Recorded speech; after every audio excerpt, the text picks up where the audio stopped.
What is going on to whoever may be watching this, and welcome back to another NBA video. We're heading into the second half of the NBA season, and I am ready and I am prepared to give you my mid-season awards. Basically what these are, if the season ended today, these are who I would give the 6 major awards to. We're not going to be doing any of the executive of the year, any of that boring stuff, but we are going to do the coach of the year, and the coach of the year is exactly who I am starting with. Before the video starts, make sure to hit that like button, hit that subscribe button. Throughout the video, if you agree with me or disagree with me, leave a comment down below who you think I should replace. More and more videos are coming, so stay tuned for that, but let's just dive right into it. Let me start it out with the coach of the year, and I'm picking Taylor Jenkins. Now, before you say anything, you probably have no idea who he is, and honestly, I had to look up his name because I had no idea who it was either, but Taylor Jenkins is, in fact, the Memphis Grizzlies coach. He has been killing it this year. The Grizzlies are in 3rd place. They pretty much had the same team as they did last year. They made a couple of additions, but for the most part, they're the same exact team. And last year, the record for the whole entire season was 38-34. They already have more wins than last year. Their record as of today is 41-19. Like I said, sitting in 3rd in the West. I love what he's doing with this team. I love the direction they're going. Ja Morant is exactly what the Grizzlies needed, but he's surrounding him with a bunch of nice players. They're playing together. They're playing as one. They believe in each other. Taylor Jenkins is doing a heck of a job coaching that team to the best of their ability. Next, we got the most improved player. This one was a little hard for me. You could go with Miles Bridges. You could have went with Lonzo Ball. He kind of got hurt though, so we had to take a step back for him. You could have even said Tyler Hero. You could have said any of those guys and I would have respected it, but instead I decided to go with DeJounte Murray. DeJounte Murray has been on an absolute tear this year. He made his first All-Star game. He's dropping triple doubles on your favorite team. He is absolutely crushing it. I am a huge DeJounte Murray fan. I love two-way players. He's leading the league in steals, and he's also averaging 2 steals a game. On top of that, he's averaging 20 points, 8 rebounds, 9 assists a game. He's shooting good. The free throw was always a little bit of a problem, but now it's up to around like 75-76%, which is great. He's hitting threes now at a pretty decent rate. He's hitting like almost a 3.5 a game. He's been killing it. DeJounte Murray is leading that young Spurs team in the right direction, and I believe that he is the most improved player this year. I love that dude. Next, we're going into the 6th man of the year. Now, I believe the 6th man of the year, as well as the rookie of the year, are pretty well known, you know? There's not a whole lot going on here, and I think for the most part, everyone's got Tyler Hero as their 6th man of the year, and guess what? I do too. The Heat have been dealing with injuries the whole entire year. Jimmy Butler's been out for a whole lot of games. Bam Adebayo has been out for a whole lot of games. Kyle Lowry has been out for a whole lot of games, but Tyler Hero has been killing it in that 6th man spot. He is that white dude. I don't know what happened to Duncan Robinson, but Tyler Hero is repping all of us. I was never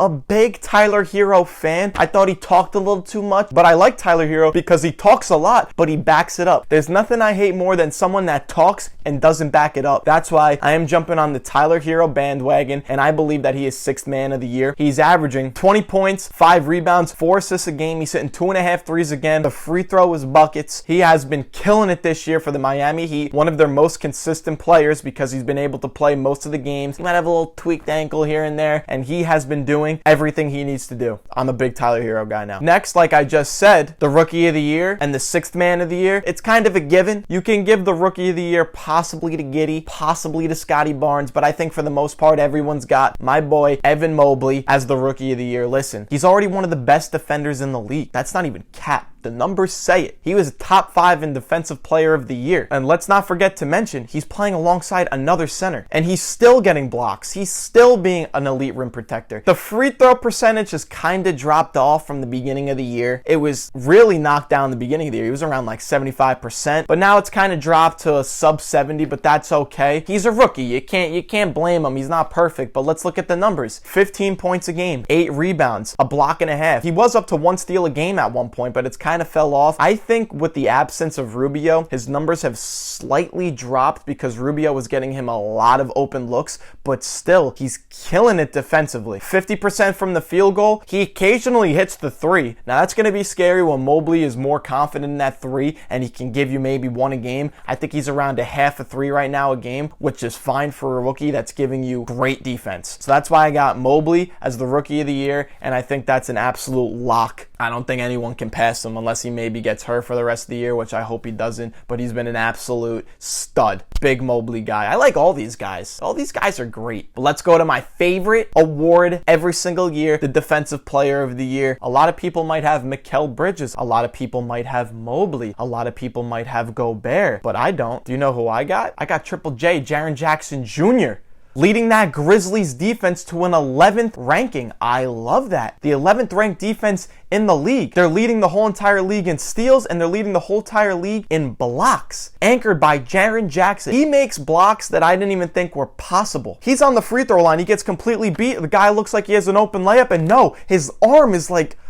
it extends so far, bro. It's absolutely crazy. I think in the month of January, he was averaging almost 3 blocks a game, which is surreal. But let's look at his numbers. I'm not even going to talk about the offense because offensively, he has been dominant, but we're talking about Defensive Player of the Year. So let's look at the defensive numbers. He's given you 1 steal a game and 2.2 blocks a game. That's a stud. He has been one of the best rim protectors in the league. He is just so long. He is so durable. He got control of his body finally. He was always fouling too much in the beginning of his career, but now he's starting to lock in. He's using his length to his advantage. He's really good. I love him. I love the Grizzlies. I love Taylor Jenkins. I'm glad I learned his name today. This team is looking scary, man. You got an offense led by Ja Morant and Jaren Jackson, but the defense is definitely led by Jaren Jackson. I hope this team makes a run in the playoffs. I hope they can find their way to the Western Conference Finals because I don't think they're a joke. They're the real deal. They got a lot of pieces, and I love what they're doing. Now, last but not least, we got the MVP. Now, if you saw the thumbnail, you're probably seeing where I'm going with this. Back to back, the Joker. He's been killing it this year. And that's why I decided not to take him as the MVP. Yeah, I said it. Yeah, you weren't the... I got you. I know I got you. I know I finessed you. You were thinking that I was going with Jokic. I got you with the thumbnail. I got you with that little thing right there, but no. I'm giving it to Joel Embiid, and here is why. That man had to deal with so much shit this year, man. Ben Simmons being a little baby back bitch, not want to play, and Embiid stuck it out. He didn't care. He went out there every single night. Luckily, he wasn't injured a lot this year, which has been a blessing in disguise for the 76ers. But they're sitting as the 3rd seed right now, and they were missing their 2nd best player, their best defender. And Joel Embiid has been absolutely carrying this team with the help of Tobias Harris and all that, but he deserves the MVP. Now, I understand that Jokic may have slightly better numbers, but looking at it from a context point of view, the 3rd seed in the East, defensively, he's way better than Jokic. He's been absolutely dominant. He's been dealing with a lot of bullshit, and he's still giving you absolutely dominant numbers every single night. Let's take a look at them. Joel Embiid is averaging 30 points, 11 rebounds, 4.5 assists, and defensively, he's giving you 1 steal and a block and a half a game. He's also shooting 81% from the free throw line on almost 10 attempts a game. That's insane for a big man. He's killing it. And his field goal percentage is 50%. There's nothing he's missing. Every single night he performs. He's the most dominant player in the league, I believe. You can't stop him. And now that Harden's coming, could you imagine the Harden and Embiid pick and roll? I don't know, man. This team is looking very scary. Very scary. And honestly, that's all I got for you. Those are my 6 awards. Those are the 6 people that I think deserve an award. Don't forget to like the video, subscribe, leave a comment what you think could be changed. Let me know if you agree with me. Be sure to follow the TikTok and the Instagram that's down below. Daily TikToks. I use the Instagram to update when I'm posting. And there's going to be more content in the future. Thank you so much for watching. I appreciate you. And as always, stay casual.